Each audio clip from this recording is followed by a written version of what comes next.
along with this committee, I'm also a member of the Agricultural Committee. And I have a large constituency of farmers in the area. And one of the things I hear most often now are the invasive species, the spotted lanternfly and gypsy moth, whatever. So can you tell me, and especially given the importance of our forest land, do you hear of any more, we're going to have an impact, anything else in this coming year that we're going to have different invasive species, and how is that going to affect your budget? Well, it really does affect our budget, and it's an ongoing, it's almost like a menu of new invasives every year, and we work with Secretary Redding and others on this issue.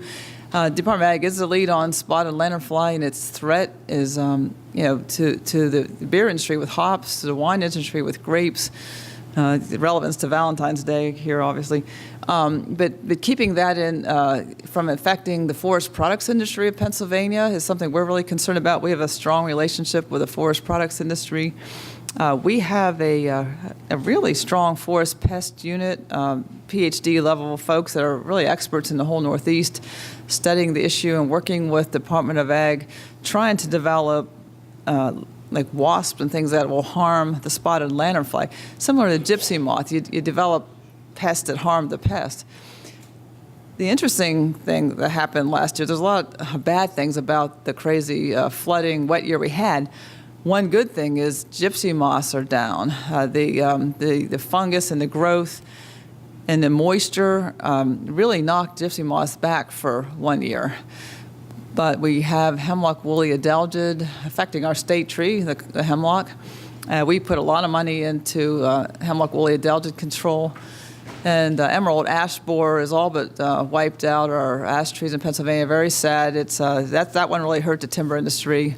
And in fact, ash is like used in a shovel and baseball bats and handles and stuff. Each of these forest products has its own uses, and ash is hard to replace. So it's an ongoing battle, with global trade, with climate change. It's an ongoing battle, and it's something so we'll have to you think we're going to see less of the gypsy moth this coming season? This year, so, at least this year, yeah. On the Blue Mountain, you see all those webs that go through there, and they did spray for them, but it's really a difficult thing to do. It is, and you're in an area that's affected many years, but I think this year we'll see a break finally.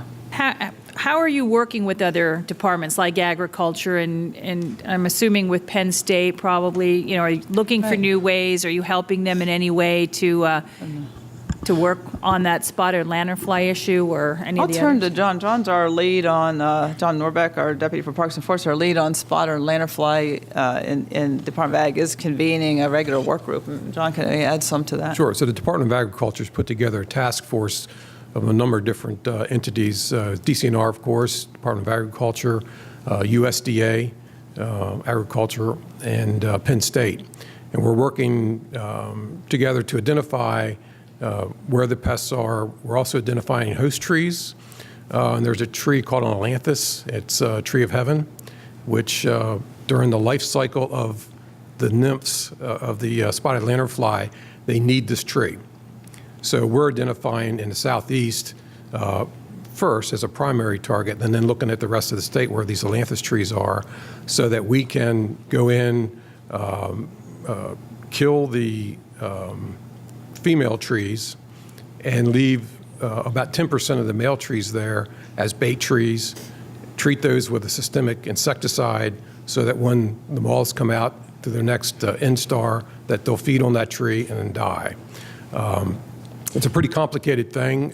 These invasive species always seem pretty resilient to me. So you get rid of the tree, one tree, they're going to find something else. I mean, they already attack the grapes, and so they're just going to go from one to another. So, I mean, do you really think that that's going to help with the problem? So part of that research is to figure out what their next target might be. Are there other trees that they may affect?